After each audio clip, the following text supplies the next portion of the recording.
কিভাবে আপনারা যে কোনো অ্যাপের নোটিফিকেশন অফ করবেন।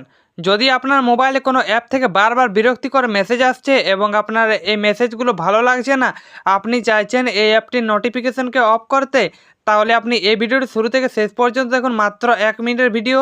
আর আপনি এই মাত্র 1 মিনিটের ভিডিও দেখেই আপনি খুব সহজে আপনার মোবাইলের মধ্যে থাকা যে কোনো অ্যাপের আপনি নোটিফিকেশনকে খুব সহজে বন্ধ করে নিতে পারবেন। তো ফ্রেন্ডস, যে কোনো অ্যাপের নোটিফিকেশন কীভাবে আপনারা অফ করবেন আমি আপনাদের করে দেখিয়ে দিচ্ছি। তো ফ্রেন্ডস, যে কোনো অ্যাপের নোটিফিকেশনকে বন্ধ করার জন্য আপনার মোবাইলের সেটিংসে চলে আসবেন। আপনার মোবাইলের মধ্যে যে সেটিংস রয়েছে আপনার মোবাইলের সেই সেটিংসে চলে আসবেন। আর আপনার ফোনের সেটিংসে আসার পর আপনার সামনে এরকম একটি ইন্টারপেজ ওপেন হবে বা পেজ আসবে। তো এখানে আপনারা একটি অপশন পেয়ে যাবেন নোটিফিকেশন অ্যান্ড কন্ট্রোল সেন্টার নামে। তো আপনারা দেখুন এখানে রয়েছে নোটিফিকেশন অ্যান্ড কন্ট্রোল সেন্টার নামে অপশনটি।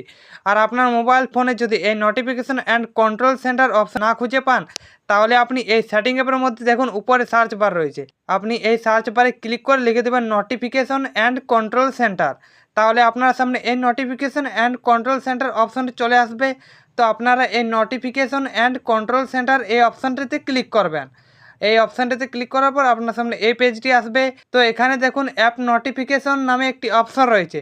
তো আপনারা এই অ্যাপ নোটিফিকেশন অপশনে ক্লিক করবেন। এই অ্যাপ নোটিফিকেশন অপশনে ক্লিক করার পর আপনার সামনে এই পেজটি আসবে বা ওপেন হবে এরকম একটি পেজ। তো ফ্রেন্ডস, এখান থেকে আপনার যে অ্যাপটি নোটিফিকেশন অফ করতে চান সেই অ্যাপটির আপনি এই যে যখন সুইচগুলো রয়েছে এই সুইচগুলো অফ করে দেবেন। তাহলে আপনার ফোনের মধ্যে থাকা সেই অ্যাপটির নোটিফিকেশন অফ হয়ে যাবে। তো এমনই করে আপনি খুব সহজে আপনার মোবাইলে যে কোনো অ্যাপের নোটিফিকেশনকে অফ করে নিতে পারবেন।